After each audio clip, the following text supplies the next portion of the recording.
I know I say this often, but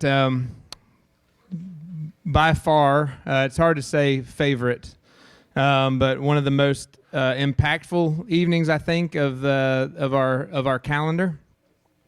And Jeff Schulte, who is going to be spending the next 2 hours with us, I met Jeff about 7 years ago, 6-7 years ago. And you guys have heard me talk about Henry, the little boy that we had adopted, that we had for 11 days, and then birth mom had changed her mind. And I talked to you a little bit about my career change. And so the first time I met Jeff was via Skype, and he was doing a staff meeting with Downline, because Kenneth had been introduced to him not too long prior. And Jeff was living in Alaska at the time. And so Jeff was sharing his story with the Downline staff kind of shortly after this very traumatic experience of ours. And Jeff was telling his story, and I've heard a lot of people tell their stories, but he was telling the truth about himself in a way that was more honest and sincere than anything I'd ever. I basically was just incredibly attracted to the truth he was telling about himself and about his own life. And he was talking in terms in a language I'd really never heard before, about his own heart, about human emotion, about hurt, about longing, about desire, about neediness, about human weakness and being dependent on God. And I after that staff meeting, and I was in a place of basically denying the fact that I was hurting as bad as I was hurting over the things I had been experiencing, if that makes sense to anybody, where I was like, no, this should not bother me this much. These pains and these hurts and these losses, yeah, they're a big deal, but I'm a believer. I have Christ. I have the Spirit of God. I should not be hurting this much, or I should not be hurting this long. And I remember calling Jeff in Alaska after the meeting, largely because I thought that I would never have to see him again, because he was in Alaska. So I could tell him things about myself that I was going through or that had happened to me, and I'd never have to see him again, so it'd be safe. Little did I know that years later he'd be moving to Nashville, that I'd be doing week-long intensives, and that he would be helping a group of guys, of buddies of mine, form a group where he coached us how to be together in a group and tell the truth about our own hearts and our own lives with each other without judgment of one another, and where we could truly confess and be accountable to one another, and experience intimacy like the likes of which I'd never known has changed my life forever. So I'm super grateful. In Downline, we talked to you guys about, we define discipleship as truth transference and life transference and authentic relationship. And so far this year, you've been hearing a lot of truth, biblical truth. You've learned a lot about what it looks to live life and share life together. And what I feel like Jeff is about to open up for us in some ways that I hope are maybe new to some of you guys. I see a lot of alumni here, which is always great to review of what it looks like, what authentic relationship looks like, how do we begin pursuing in healthy ways, meet legitimate needs, legitimate ways through intimacy with God, ourselves, and others. And Jeff, through patience and love and grace, has been somebody that is teaching that to me, and it has given me extreme hope and life and intimacy with Christ. So could not be more grateful. Jeff serves and leads a ministry called 10-Man Ministries, and I have the privilege of serving on that board with him and watching God use him in the lives of leaders, men and women across the country. So he's a huge gift to our city, gift to me, a gift to many of you. So really grateful that he's with us and taking time away from family to be here with you guys. So thanks for being here, man. Before we turn it over to Jeff, un momento, we're going to have our discipleship moment, and I've asked Zach Schmidt to lead our discipleship moment this evening. Thank you. So I'm Zach. I'm an emerging leader. Sit over here. I asked Shad if I could speak for a few minutes tonight about my relationship with Jeff, because I think on the surface it's one you would not initially think of as discipleship, but it absolutely is. So I've known Jeff for 4 going on 5 years now, and though we've never had an official structured relationship or time together, probably only see him a couple times a year, I would definitely consider myself a spiritual son of Jeff, because my best friend is Jeff's son, Jay. And so over the years, everything that Jeff has poured into Jay has also become a part of me as I've been able to spend time and be around him. So I just want to tell a quick little story about how I got to know Jeff. And I think that'll speak a lot to his character and the nature of discipleship as well. So first got to know Jeff about 5 years ago, back in college in New Hampshire, living with Jeff's son Jay, who was a swimmer. Jeff was living in Alaska at the time, but he would come to see Jay swim every chance he would get. So here's Jeff. He would fly from Alaska probably 8-9 hours to come see Jay's swim meets on the weekend. He'd get in town. He and Jay would go out for dinner or something. Then they'd come back to the house, and Jay would go to bed early because he had a swim meet the next morning. And then for the next 2, 3, 4 hours, Jeff would just stand in the kitchen of our house with me and my 9 other roommates and just be with us and talk and want to get to know us and share his wisdom and share his stories. And so we'd had an awesome time hanging out there. And then he would go and sleep on one of the broken futons in this ratty old house that we all lived in. And not because he had to, but because he wanted to, because he cared about Jay. And he cared so much about Jay that he wanted to be a part of Jay's life, so much so that he wanted to be a part of our lives as well. So I told that story because I think it really taught me 3 things. The first is just the kind of the powerful nature of just organic discipleship and, just having a conversation, staying in a kitchen. Secondly, I wanted to tell it because I think it'll tell you a lot about Jeff's character, and it taught me a lot about the heart Jeff has and just how much he loves his son Jay and loves me too as a part of his son's life. And then also wanted to share it because it taught me a lot about myself, and I didn't realize it at the time, but I think what that process did of seeing him every month or so, if he was willing to spend all that time getting to know me and my friends, it told me that I was worth getting to know.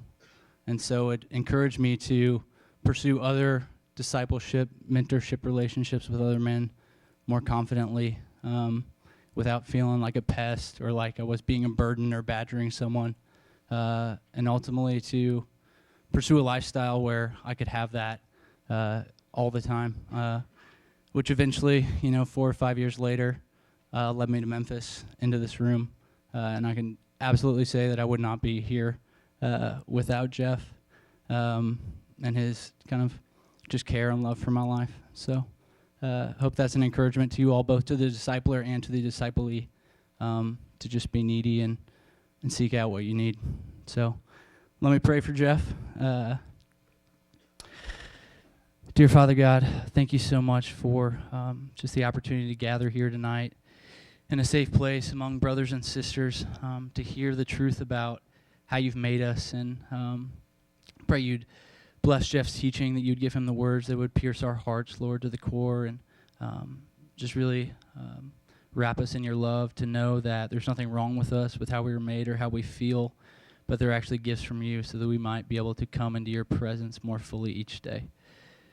Thank you so much for Jeff as a teacher and as a man and as a spiritual father to me. I pray these things in Jesus' name. Amen.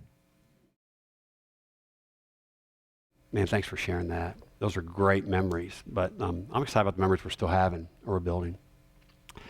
But man, I really don't know how to start now because it just flustered me to hear all that, and I'm just full of gratitude for the Lord.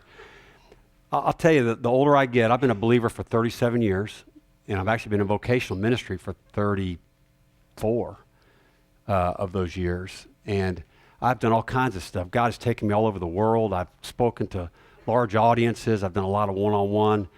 And I'll turn 56 in a month, and I want to tell you that the older I get, the more convinced I am that life change happens in very small places. And I will turn down big events. I turn down speaking stuff. I get asked to do a lot of those kinds of things, and I am more excited, and I say yes to the things where the big leads to the small. I only do big if it leads to the small. Truthfully, a lot of why I come over here to Memphis is because I love Shad Berry, and it's a chance for me to spend time with him.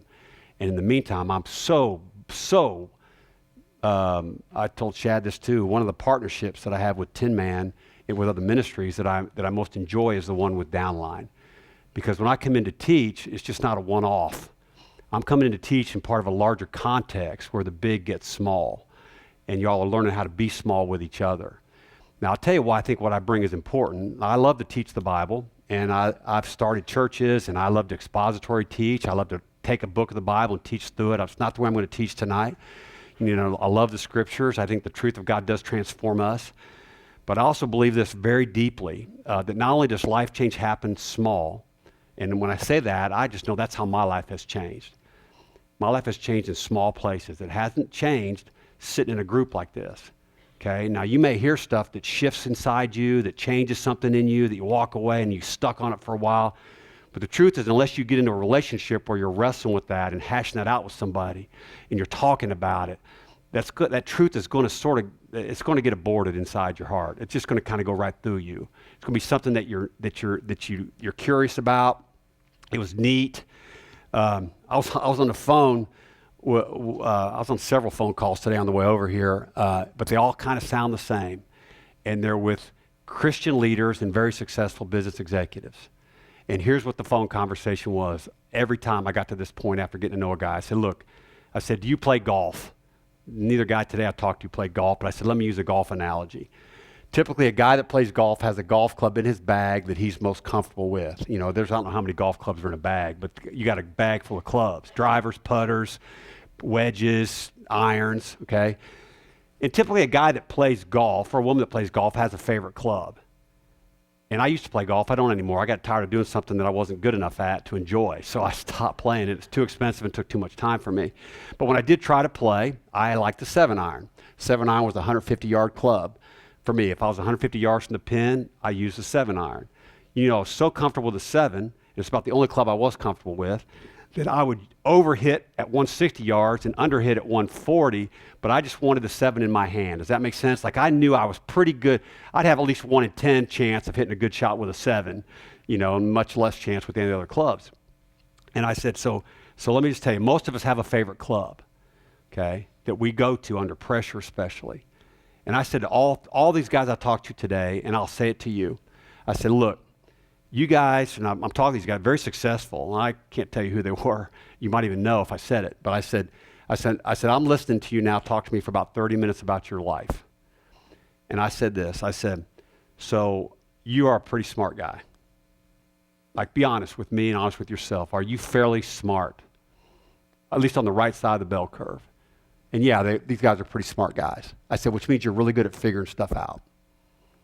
Yeah, I'm pretty smart and I figure stuff out. That's how I become successful. I said, I'll tell you what else I know is true about you. You got a ton of self-will. Like that means you know how to put your head down and get the job done. And every guy said, yeah, that's me. I can get the job done. I said, let me tell you what else I know about you listening to you for the last 30 minutes. You got a ton of morality. That just means you know the right thing and you want to do the right thing and you're committed to doing the right thing. And they said, absolutely. I said, here's the deal. You're smart enough to figure it out. You got enough self-will to get it done. And you got enough morality to want to do the right thing. But neither one of those clubs are helping you live the life you want to live, and that's why you're calling me. I said, there's a club in your bag that you have not used. You were born with that club, but you have not used it for a long time. And you have survived with your 7-iron. So you're hitting that same club all over the golf course, and you wonder why you're 50 years old. You got more money than anyone in this room has put together, or you got more ministry success than we'd all dream of, and you're calling me because something's not clicking in areas that matter the most to you. And you need help, and that's why you're calling. And I said, if you work with me, I'm not going to let you use those 3 clubs, because truth is, you could have read a book and figured it out. And you haven't, or you would have. If trying harder would have worked, you tried harder to get it done. And if your morality would have helped you, you'd already have that done too. And none of those are working for you. Those aren't bad things to have. They're great tools to have in your life. They're great clubs to have in your golf bag. But the reason you're struggling is because there's another club that's been dormant in your bag. And I will force you not to use those clubs to teach you how to use this one. And by the way, I don't even have to teach you how to use it. You're born with it, which means you just have to remember how to do what you forgot how to do when you were surviving with your self-will, your intellect, and your morality. So I love Downline, and I love what you're learning, and I love the Genesis to Revelation, and the manhood and the womanhood and the discipleship and all that. But here's what you need to hear. There's a reason why this session is important. It's not more important than the others, but there's a reason why this session in your year is critical. Because if you can't do what I'm talking about tonight, and I don't mean that in a shaming way, I mean if you can't embrace that you need to learn or remember how to do this, everything about what you're learning is going to feed your intellect. You're going to get smarter. It's going to feed your self-will. You're going to try harder. And it's going to feed your morality. You're going to be more committed to doing the right thing. But I'm going to tell you, you will still find yourself waking up going, why does this walk with God? Why does this feel so oftentimes like eating shredded wheat with no milk? Why do I have to try so hard? Why can't I figure this out? Why do I still struggle with the same stuff? Why don't I know how to do intimacy with the people that matter to me? Why is my wife telling me she's so lonely with me? My kids, when they got old enough, finally started to protest that, Dad, you took care of us, but I never got you. It's because of that club. It's because, now some of you are young enough in here, you don't quite know what I'm talking about yet, because the shelf life of try harder, figure it out, and shame yourself through your morality to do the right thing, that has about a 20-year shelf life spiritually. In other words, you believe that if you keep trying hard, if you can figure it out, and if you can shame yourself to doing the right thing, that eventually that's going to get you around the corner and this thing's going to feel right, like it's going to feel good, like the hole in your chest will be like starting to fill up, and you think it'll get you there. It's got about a 20-year shelf life, which means you're going to try harder, try to figure it out more, get smarter, and shame yourself for 20 years, and finally wake up and realize it hadn't worked. And then you're going to have to start faking it. Faking it, like walking into Christian places and places like this in your church going, everyone around me's totally in this thing. I'm not going to tell anyone where I'm at. I got too much committed to this. I got to just keep showing up. And if they're raising their hands next to me, I guess I'm going to raise mine too. And if they're not, I guess I won't raise mine either. And if they're in a Bible study, I guess I'll go to that too. And I'll go to that pancake breakfast and trade some answers to guys. And we'll swap knowledge about the Bible, but I'm sure not telling anybody what's going on inside of me. And eventually that's so dissatisfying, you will have to start leaking out sideways to try to find what feels like life. Because even the Christian life that you've been sold won't feel like living. I hadn't planned to start that way. But Shad knows this. It's never the same. And I'm actually going to cover everything on that board and stuff you can't see. Which means you can strap it on because this thing will, I'm going to fly. And when I get excited, I start talking fast. And if I start talking too fast that I'm not intelligible, I want someone just to raise their hand and go, whoa, slow down, you're talking too fast.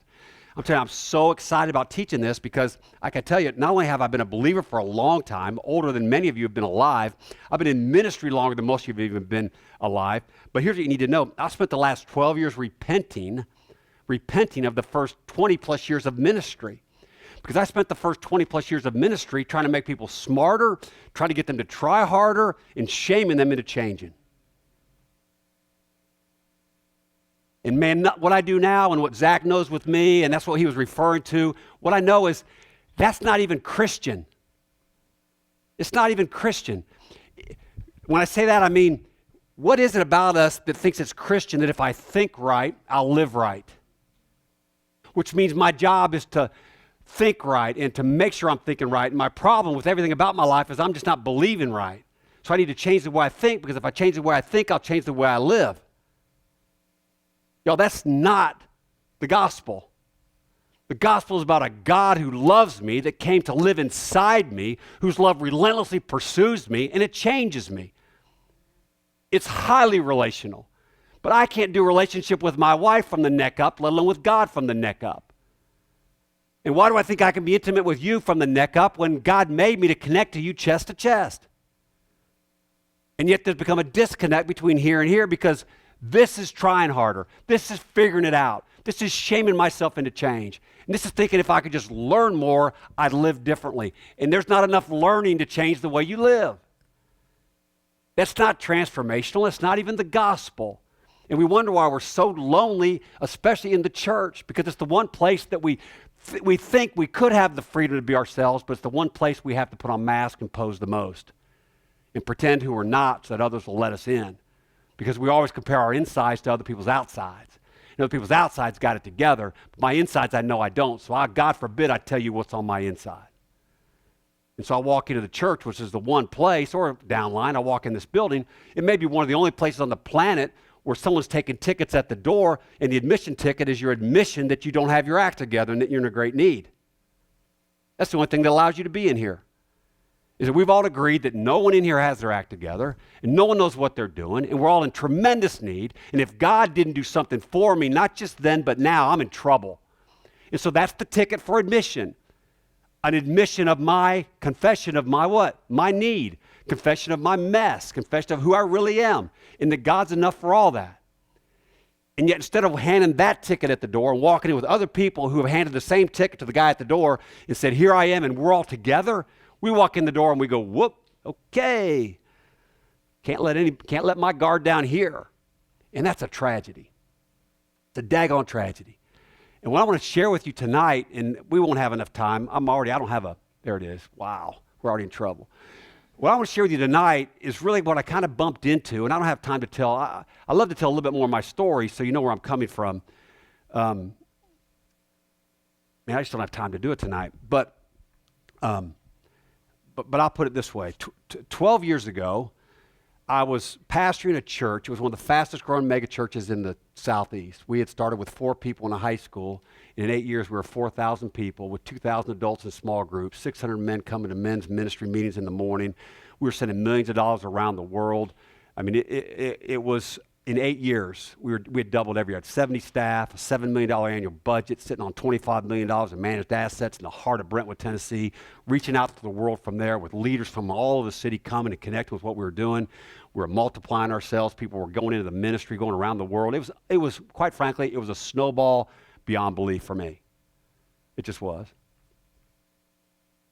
And within a year of that, I remember sitting in a little off other side of the railroad tracks church with a young elder from another church looking at me, and here's what he said to me. He said, Jeff, he said, I've heard about your great successes, and now I've heard about your great failures, and I'm impressed by neither.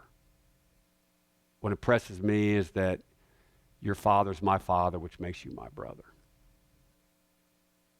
Because what had happened was I had been trying hard enough, I had been thinking smart enough, and I had shamed myself into doing enough, and I began to implode, and my wheels started coming off. And that's where my failures started to happen. They started mounting up. And again, I don't have time to go all into it, except I'll tell you that what brings me to this topic is my own brokenness, my own failure, my own realization that actually I experienced the love of Christ probably when I was least useful to him than at any other time in my life. At the time of my life, I thought I was the greatest embarrassment to the kingdom. Jesus was so near and precious to me.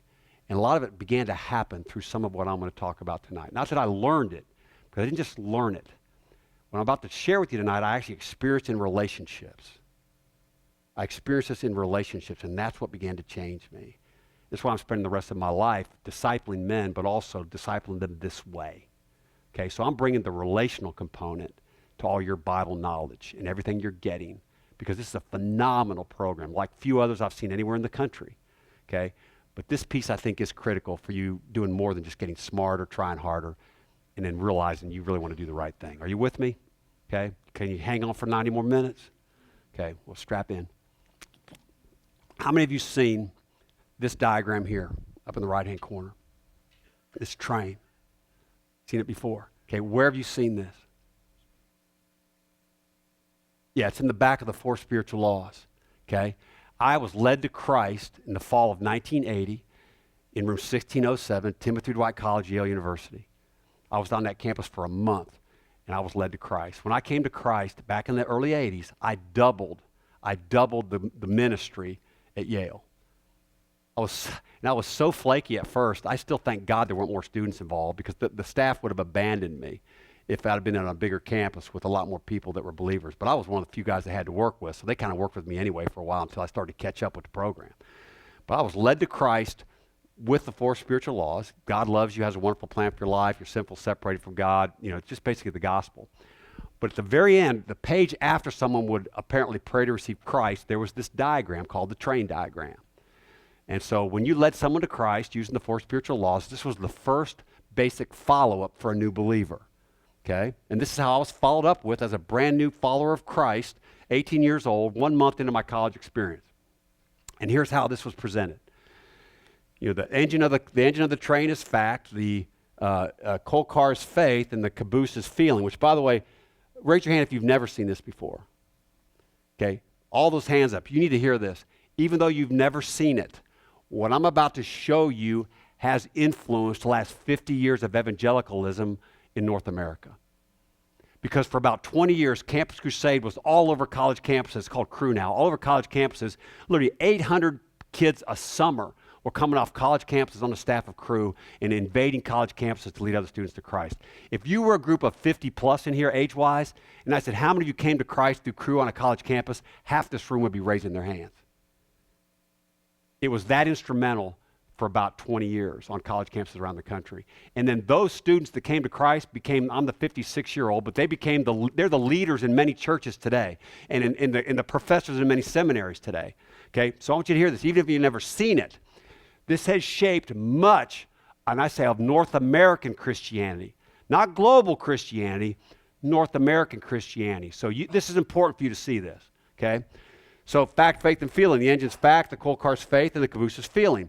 If I were to draw feeling like a line, or if I were to draw fact like a line, okay, what would that line look like if fact was a line? Straight line. Fact doesn't change, okay? If I were to draw feeling like a line, what would that line look like? Yeah, curved, wavy line. Okay, so do I want my faith based on my feelings? Because if my faith is based on my feelings, if the caboose is pulling the train, my faith is going to do this, right? So I want my faith based on the fact, the truth that God has revealed about God, that He's revealed about Himself, so that my faith will be steady like the truth of God. Does that make sense? Now, is that like significant to know? Yeah, it's huge. It's huge. It doesn't matter what I think about God. It only matters what's true about God. Even the atheist who says there is no God he's claiming God himself. He's claiming that he knows that there is none, that he has searched the vast expanse of the universe and God cannot be found because there is none. Truth is, anyone who has an opinion about God, he is the blind getting information from other blind people. We are time-bound, three-dimensional fact or time-space creatures limited by where we live and the time we're in, which means most of what we believe has been influenced by those who are what? In the same place as us. Now the beauty, I'm about ready to go off time here, but I'm going to do this anyway. This is us in this box. And we're in this box. This is time, space. This is like now, right? Our lifetime, our 70 years. And we're in here with other people living in the limitations of this earth. And we've all got opinions about God. And we're all expressing them to each other. I don't think God's like that, or God wouldn't do that, or I don't think if there was a God, this is the way He'd be. And yet we're all in here having all these opinions about God, okay? And none of us know what we're talking about. We're just guessing about what we want God to be like, okay? And God is infinite. God is not finite. He's not limited here. He's bigger than that. So the only way we can know what God is like or who He's like is if this God who's infinite makes Himself known and reveals Himself to the finite. That's what the Scriptures is. That's who Jesus was. He said, if you've seen me, you've seen the Father. I'm so committed to you knowing who I am and what I'm like and how you relate to me that I'll become one of you, not just to pay the penalty for sin, and I won't explain all that because you guys are getting all that, but I want you actually to see who God is. You're going to see Him like you can see each other. That's how the Word became flesh then and dwelt among us. God, the infinite God, becoming finite so we could see Him and know Him and touch Him and know who He was. And He would reveal Himself in very specific form. Jesus is special revelation, just like the Scriptures are special revelation. Does that make sense? You follow with me on that? So God came here into here, but then a lot of people in here make claims about what God is like. The beauty of what Christ did in the resurrection was He said, to prove to you that I have the authority to make these claims, and I'm not just another man in here telling you who God is and what He's like and how you relate to Him. I'm going to actually leave. I came from here, okay, but I'm going to leave, and then I'm going to come back to prove to you that I am who I say that I am. So when I make claims about who I am and how you relate to me, and I say I am the way, the truth, and the life, and no one comes to the Father but through me, you need to know I say that with authority because I'm the only one ever who went from here into here, back out here, and then came back to prove it. You with me? Which is why Paul said, if Jesus didn't rise from the dead, We're all lost because we're still blind, leading the blind, guessing about what we think God is like because Jesus was not really God. That really does matter. Because what God has said about himself, it doesn't matter what we think about God. It only matters what God has said about himself and how he's revealed himself. So that's really important to know that. But what's the problem with this diagram? Or what's inferred by that diagram? Besides what's really good that I just showed you. What's inferred by this? What's that? Well, they don't. Your feelings don't follow a straight line. So what's the problem up here? Yeah, they're not important. Worse than that, they're not only not important, they're what? They're the problem. They're the problem. In fact, there's so much the problem that discipleship looks like me dying to these, refusing them, flushing them, stuffing them, denying them, subliminating them, stuffing them down, getting them under control, so that I can walk by faith in the truth of God. Well, there's a problem with that. The problem is this. The problem is how God made us. He made us to be feeling, needing, desiring, longing creatures that are highly relational. And these feelings are not the result of the fall. These feelings are how we're made. And we want to become more like Christ. How many of you say, I want to be more like Christ? All right, let me pick one window in the life of Christ. Let's just go to Gethsemane. Jesus in the Garden of Gethsemane. He's about ready to do what he came to do. And he says he wants his disciples to be with him. He doesn't want to be alone. And what do his disciples do? They fall asleep. And he says to them, how could you not stay awake with me for a little while? So right there, Jesus is lonely for his friends. He wants to not be alone because he's afraid of what he's about ready to do. He's hurt that they couldn't stay awake with him. So right now, there's the God-man, fully God and yet still fully man, without sin, which means he's more man than I am. Means he is what I want to become like, and yet he's lonely and he's hurt. That's not a problem with him. It's actually like really what's good about him. Then we know this. We know that he's so scared about what's happening. How do you feel about the thought that Jesus is scared? He feels fear. The God-man was afraid. Well, how do I know he's afraid? I said he was. Listen, was he surprised to be in Gethsemane, getting ready to go to the cross? Was this like a hard left turn in the eternal plan of God to redeem us? No, it's exactly why he came. We're getting ready to celebrate this in a couple of weeks at Christmas. He didn't come just to be born. He came to die to live for us. So you need to know this is what he came for, and God decided it pre-time. I mean, in the counsel of the Godhead, Jesus was going to do this in obedience to his Father. So here he is about ready to do it, and he's hurt, he's lonely, and he's afraid. In fact, he's so afraid that he says to his Father, he's sweating drops of blood, he's so afraid. He says to his Father, basically, he says, hey, is there another way for us to do this? I know this has been the plan like since before there was time, but if there's a better way, like where I don't have to be this afraid, can we do it a different way? Unbelievable. He's terrified. Terrified. Terror that we don't even know. Like, I've not sweat drops of blood. I've been afraid in my life, but I'm not sweat drops of blood that afraid. And then one of the Gospels says that an angel actually appears to him. And I think it was just a reminder of the presence of his Father. Like, you're not alone. I'm here. We're going to do this. And that's when Jesus stands up and he says, not my will, but thy will. Oh, tell a baptism story. Not my will, but thy will be done. That's called passion. Passion is anger. Passion is wanting. It's a willingness to do what I'm afraid of because there's something that I want more than what I'm afraid of. And Hebrews says that. It says, for the joy set before him, he endured the cross and despised the shame. Jesus had something bigger in mind that he was willing to do what he was afraid of. A lot of feelings right there in the God-man. So becoming godly doesn't mean a denial of this. Becoming godly means somehow identifying, watch this, the truth about me and the truth about God. Because if I can't know the truth about me, I will not be able to experience what's true and who's true about God.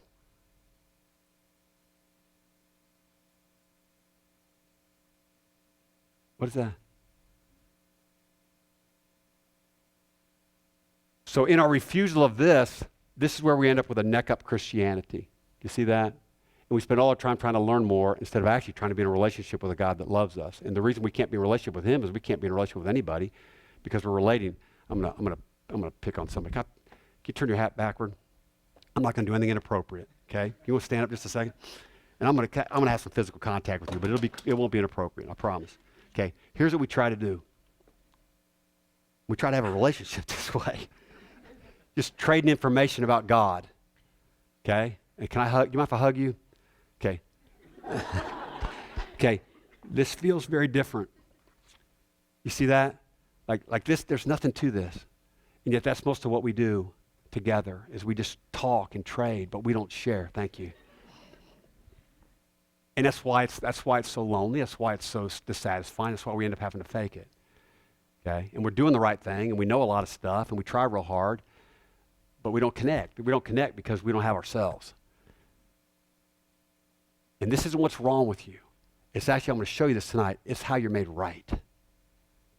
It's how you're made right. And we've spent most of our lives running from this. It started shortly after birth for most of us. Okay? But it's something the church has reinforced by taking the scripture out of context and somehow trying to create these thinkers instead of these livers. Okay? And discipleship is way more than the transformation of information back and forth from me to you. That's what Zach described. Discipleship is, and Paul modeled it, but Paul, you saw it, and Jesus did it. Like it's relational. Life change happens in relationships, which is why it has to happen small. Because truth is, I can't have a relationship with all y'all sitting here. But I can have a relationship with him, and I can have a relationship with him. There's a couple of people that I can connect to, they can connect to me, and it will change me. But that only happens when this door's open, okay, with God and with others. You with me? So that's what I'm ready to walk into. Thanks for letting me do that with you. So we come into the world. Any questions about any of that? Let me read from this book real quick. It's by a Harvard PhD, Susan David. Her PhD is on feelings. On feelings. And here's what she says. Harvard PhD. She's not a believer. I actually heard her on a podcast, and then I bought the book. Here's what she says about feelings. This is what all the research is showing. We've learned more about the human brain in the last 20 years than the last thousands of years. But here's what she says. I want you to think about the application to discipleship in the church, in the scriptures, and how we abuse the scriptures to teach us what's not even spiritual transformation. She says this is just observation about how we're made, just a general revelation. A growing body of research shows that emotional rigidity, getting hooked by thoughts, feelings, and behaviors that don't serve us, is associated with a range of psychological ills, including depression and anxiety. Meanwhile, emotional agility, being flexible with your thoughts and feelings so that you can respond optimally to everyday situations, is the key to well-being and success. And yet emotional agility is not about controlling your thoughts. Gosh, think about what we do and what we teach around this. And yet emotional agility is not about controlling your thoughts and forcing yourself into thinking more positively or forcing yourself even to think more biblically, if I can say that. Because research also shows that trying to get people to change their thoughts from, say, the negative, I'm going to screw up this presentation, to the positive, you'll see, I'll ace it, really doesn't work and can actually be counterproductive. Emotional agile people are dynamic. This is research about this. This isn't just some gal's opinion. This actually first appeared in the Harvard Business Review, and it so blew up the Business Review that she had to put it in a book, and she's still writing about this kind of stuff. She says emotional agile people are dynamic. They demonstrate flexibility in dealing with their fast-changing, complex world. They're able to tolerate high levels of stress and to endure setbacks while remaining engaged, open, and receptive. They understand that life isn't always easy, but they continue to act according to their most cherished values and pursue their big long-term goals. They still experience feelings of anger, sadness, and so on. Who doesn't? But they face these with a curiosity, self-compassion, and acceptance. And rather than letting these feelings derail them, emotionally agile people effectively turn themselves, warts and all, toward their loftiest ambitions. She says, trying to correct troubling thoughts and feelings leads us to obsess unproductively on them. Trying to smother them, even with the scripture, she didn't say that, I added that. Trying to smother them, listen, trying to smother them, and what I'm going to teach you tonight is so counterintuitive to what you've thought. Trying to smother them can lead to a range of ills from busy work to any number of self-soothing addictions. Trying to change them from negative to positive is almost a surefire way to feel worse. She says, trying to impose happy thoughts is extremely difficult, if not impossible, because few people can just turn off negative thoughts and replace them with more pleasant ones. Also, this advice fails to consider an essential truth. Your so-called negative emotions are often actually working in your favor. And that's what I'm going to show you tonight. And if they weren't working in our favor, what was Jesus doing having so much of them? They were what? Was he able to sin? No. Was he tempted in all things? Yes. Which means he had the same feelings we have. Now, he didn't act sinfully on them, but the pressure upon his life was the same pressure upon our life. Actually, his was greater than ours. Like this is me. Pressure against me doesn't have to be much. Okay? This is the God-man who could not sin but was tempted in all things. Like every one of us pushing against this. Which means he felt the full force of a fallen world on him and all the temptations with it and all the feelings that come with it, and yet he did not sin with it. But to say somehow that his sadness wasn't our sadness is to somehow not make him fully God. And now you're into heresy. I mean fully man. Because he was fully man, just without sin. Which means he was not a special man, as in a man that didn't have what we have. In fact, that's why Hebrews says we have a high priest that can't not sympathize with who we are because he has had the life we've had. He just hadn't had the sin in it. And there's nothing that we felt, there's nothing that we faced, there's nothing that goes on inside me that he did not feel and face, which is why I have a high priest at the right hand of the throne of God that intercedes on my behalf, that knows what it's like to be me. God, the comfort of that is overwhelming. But to somehow say he didn't have feelings is to somehow say he didn't have the same brain I've got. Because I'm going to show you that in a minute too. Because feelings happen in the brain, and it's how we're made. Not as a result of evolution or the fall, but it's how we're made, and I'm going to get to that, okay? Each one of us come into the world with two great needs. The need to belong and the need to matter. And by the way, we need this and desire this more than food or water, because the assumption is if I belong and matter, I'm going to get the food and water that I need. Okay? That's our greatest need, to belong and matter. It's called attachment. It starts actually in the womb, before we're even born. We know that that woman is the key to our survival. And then what happens is, after you come out of the womb, gosh, it's probably 2 years before that mother starts saying no to you. And there's a reason for that. That's called the affirmation of that attachment. So in the womb, that child, by the way, is already developing. I'm going to show you the brain here in a second. The limbic brain is 95% fully developed at birth. That child is very much alive when it comes out of the womb. And that child is very much in relationship with that woman that he's or she's been with for 9 months. I've got, of my 6 kids, 2 are adopted. Here's what I know. Research shows this. When those 2 boys were taken from their birth mother, thank God that they're alive, and thank God they're in a family. 2 African-American boys that God has graced my family with. And one of them, my 18-year-old, his mom, he knows this story so I can tell it publicly. His mom was in the military in Fort Campbell, and she was going to have an abortion. And someone advised her to go speak to the Army chaplain before she had the abortion, and she did. And he encouraged her to give that little boy up for adoption. And 6 months later, he was in my house. But here's what I also know. I know that if you put that son, my boy Drew, and you laid him down on a table, and you put a blanket on this side that smelled like his birth mother, and you put a blanket over here that smelled like my wife, he will turn to the birth mother's blanket. Because he's known that woman for 9 months. And he's dependent on belonging and mattering to her, which means I don't care what kind of situation it is. My boys came into the world traumatized. Because at the very instant of their birth, they knew they had been rejected by the only one who's going to keep them alive. And then all the yeses that happen when you're really young, before you start saying no, the yeses are, baby cries out, mama meets need. Baby cries out, mama meets need. That baby's affirming the fact that that baby cries out, that mama's going to meet their need. Because they belong in the matter, they're going to live. Because you were born with DNA in you, which means you were born to want to live. That's what the Apgar test is about. When you come out of the womb, the doctor does a couple things to really test how much you want to live. Will you suck? Will you grab? Will you cry out? Do you want to be alive? Because everything in you wants to live. And if you want to live, you're going to have a chance to live. And you know that your only way you're going to live is if that woman takes care of you. And so she keeps saying yes. And then when that woman finally says no, what happens the first time that mama says no to that little girl or that little boy? What's she do? She goes ballistic crying. Because I'll tell you this, those yeses have been important for her very survival. And it may just be a no, like don't put your finger in that light socket, but that baby all of a sudden interprets, and it happens the same place in the brain. A no in the brain is registered in the same place as rejection.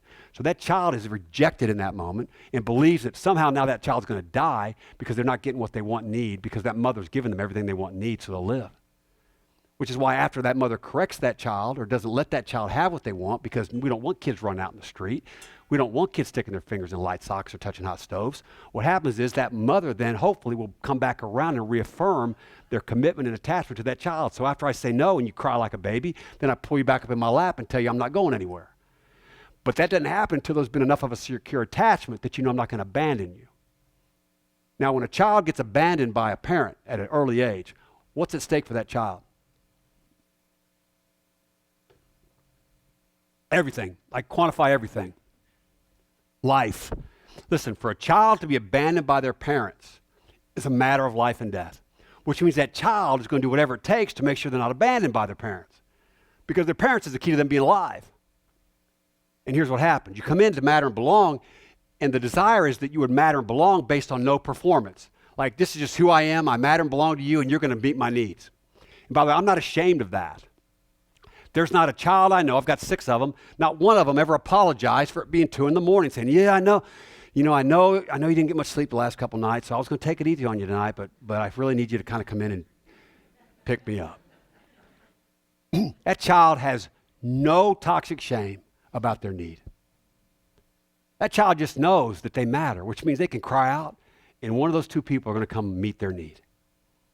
They're not ashamed of their need. I think it has something, a little bit to do with what Jesus said when he said, unless you become like a child, you're not going to get anything I have to offer you. You're going to miss the kingdom. A child is not ashamed of their need. I'm going to get to that later.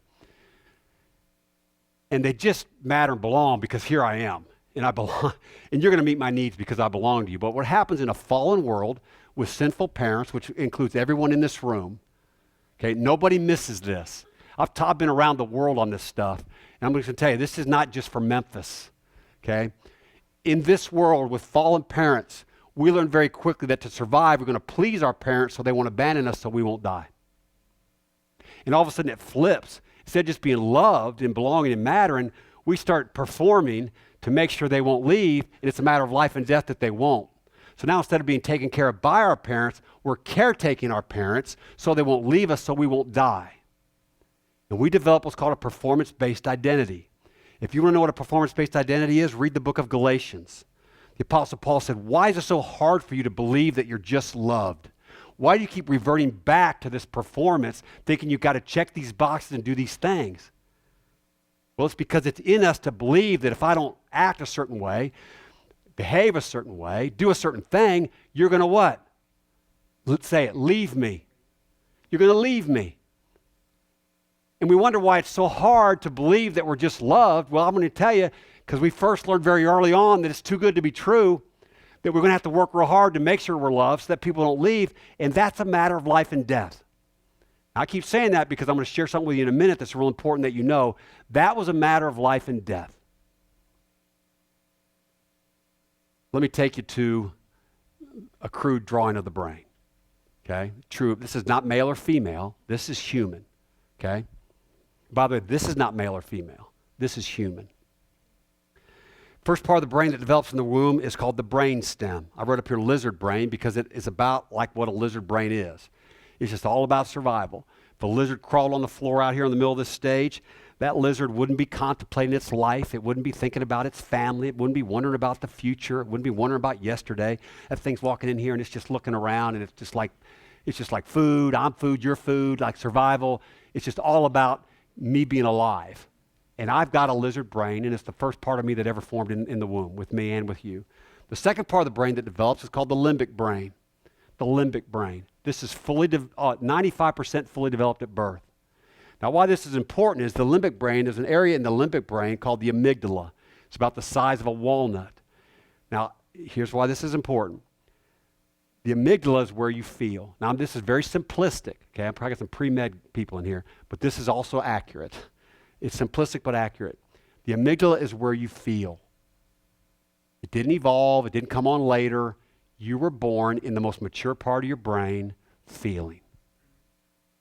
Feeling. Come out of the womb feeling. No one taught you how to do it. It wasn't programmed. It wasn't some family culture thing. You came out of the womb feeling. And it was very mature feeling. Now, you had no words for it because that part of the brain hadn't developed yet. Hardly.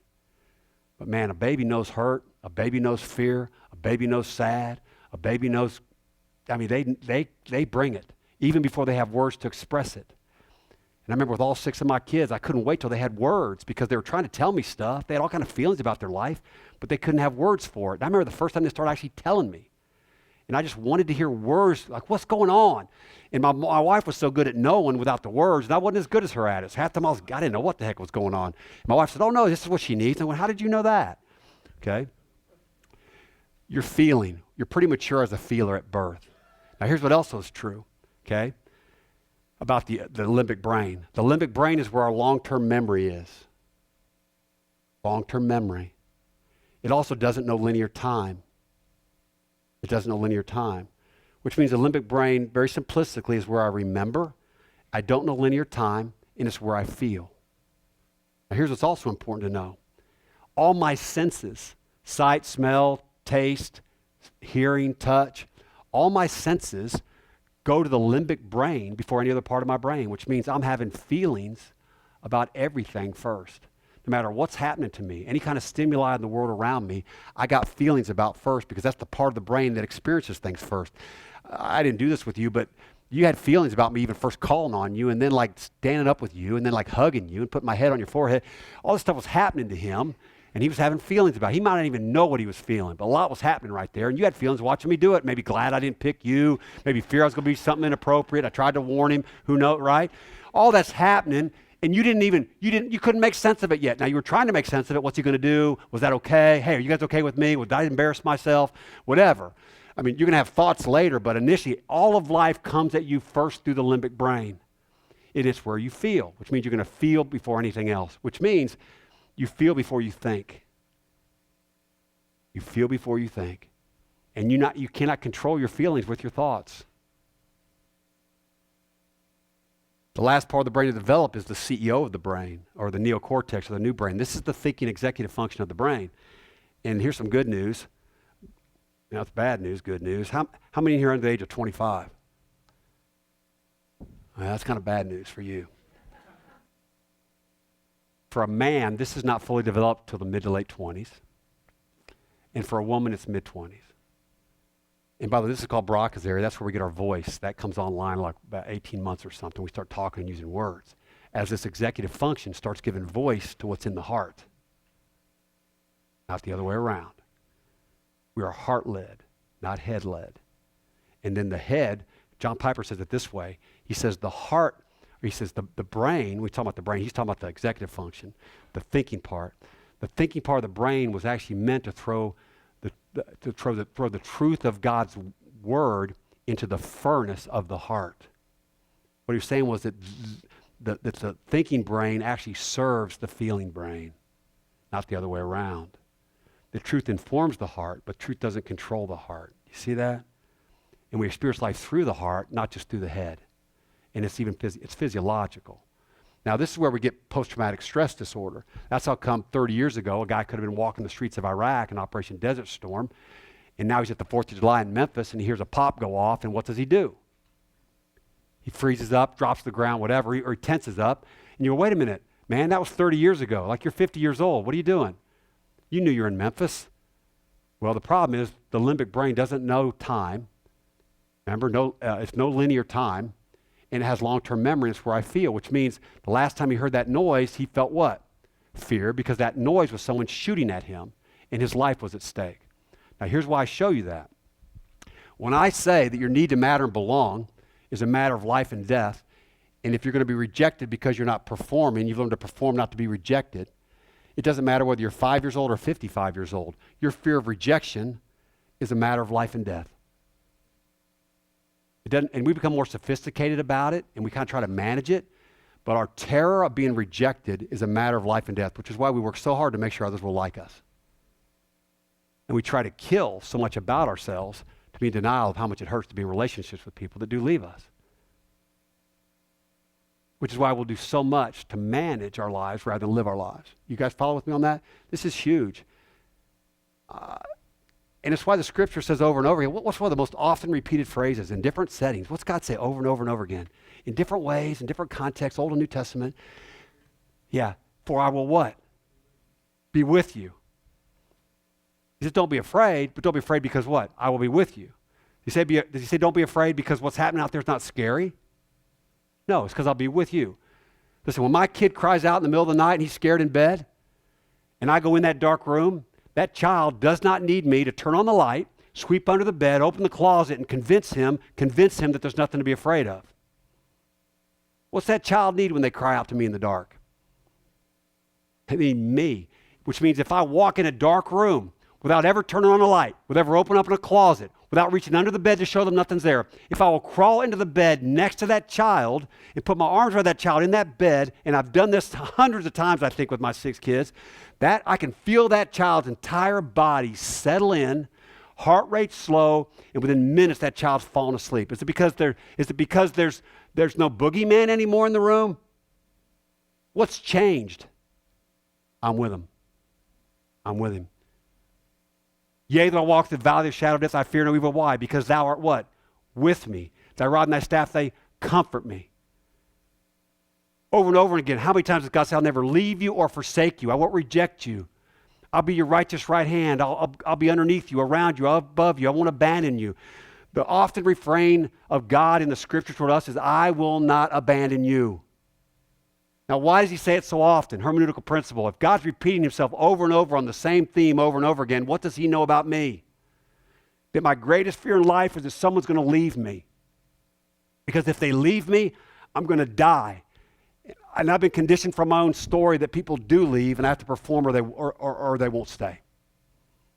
And part of transformation with a God who's fathering us again is beginning to believe over time in our relationship with him that he hasn't left and he won't leave.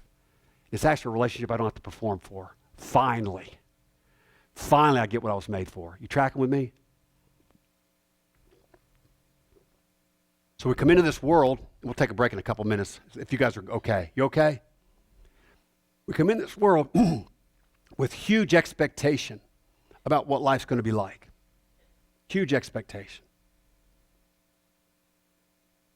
Actually, let me back up a second, because I want to show you this from the scriptures before we do, and then we'll probably take a break, and I'll come back to that. Go to Genesis chapter 3. Go to Genesis 3. Context is the fall. Verse 14. I'm reading out the New American Standard.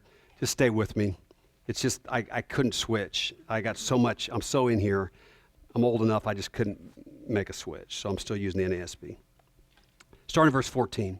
It's close to the ESV. A lot of you guys probably use the ESV, or maybe some even the NIV, I don't know. But it says, and the Lord God said to the serpent, because you have done this, cursed are you more than all the cattle. Now, he's going to about talk about what happened in the fall. Now, prior to the fall, the man and the woman were in the garden, and everything about their life was what?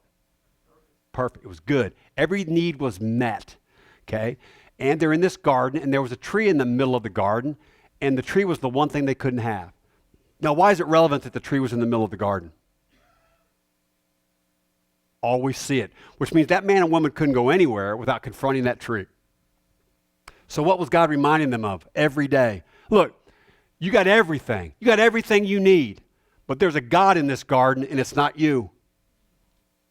You're human, and you're in need of me, and this is my garden, and I'm giving you everything you need. All your needs are met. Baby cries out, father meets need. Look, it's all there. And you can attach to me. I'm your father. I'll never leave you or forsake you. You got all this good, but just remember this. I'm God, you're not, and actually that's a pretty good thing. Now, the problem's going to be if you ever think you don't need me, which is why I'm going to keep reminding you that you do, because you're not as self-sufficient as you think. And so what's the lie of the serpent? The lie of the serpent is you don't need God, paraphrase. And the man and woman think they don't, so they eat from the tree. And after this, now, this is when all hell breaks loose. Literally and figuratively. In verse 14, then God addresses the serpent. He says, by the way, it looks like the thing that God had made is like totally unraveling. because of the serpent. But I want you to know that's not what happens here, and we're going to see this. And you may have already had this in Genesis, but we're going to review it in this context. And the Lord God said to the serpent, because you have done this, cursed are you more than all the cattle, and more than every beast of the field. On your belly you shall go, and dust you shall eat all the days of your life. So God curses the serpent. Then in verse 15 he says, and I will put enmity between you and the woman. So enmity between the serpent and the woman, okay, and between the serpent's seed and the woman's seed. Now, who do we know is the seed of the woman? Who does Paul say is the ultimate seed of the woman? Jesus is. So right now, what God's already pronounced to the serpent is he curses the serpent. He says, you need to know something. I'll put enmity between you and this woman, you and humanity, and all of her children, and the specific seed of this woman. Because the Apostle Paul is the one that tells us that that's who they were talking about Jesus in Genesis 3. That's how come we know that's who that was being talked about. Okay? So it's between you and this woman, between her seed and your seed. It says in this enmity, in this war, talking about the seed of the woman, it says, he shall bruise you on the head, and you shall bruise him on the heel. So in this war, there's going to be some injuries.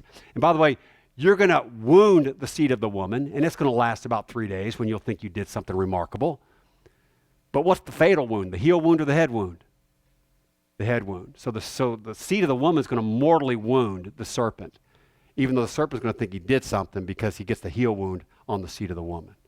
So already here, God is promising, Genesis 3:15, God is already promising the Messiah to do something about what just happened in the fall. That's important to know because the context now becomes mercy. Context is king. God curses the serpent. He promises the Messiah. And now he's going to talk to the man and the woman after being merciful and promising the Messiah. Do you hear this? So when he's about ready to tell this man and the woman how life won't work, it's not to punish them. He just now promised Jesus for them. And here's what he tells them. I'm going to paraphrase the whole next section here for time. Here's what he tells them. And maybe not in the right order, but this is basically it. He says this. He says, so you're going to get out of high school or college and you're going to get a job. And you're going to think that job's going to work and you're going to be glad in that job and it's going to feel really good to you. But you need to know something. No matter how good a job you got, it's still going to feel like work. By the dust, it's just going to feel like work. Okay, so I got a job. And then you're going to maybe want to be in a relationship with the opposite sex, or you're going to want to get married, and you're going to want to do it right, and you're going to think it's going to make you happy, and you're going to get in this relationship. You think it's going to answer. I got a couple married people nod their head laughing. I got a daughter. No, I'm not going to say it. Oh, I'm not going to say it. So you think that spouse is going to like be the answer, and you need to know something. If you thought your work humbled you, whether you try to be married successfully, it's going to be one of the most humbling things you ever do, and you're going to feel like you're failing most of the time.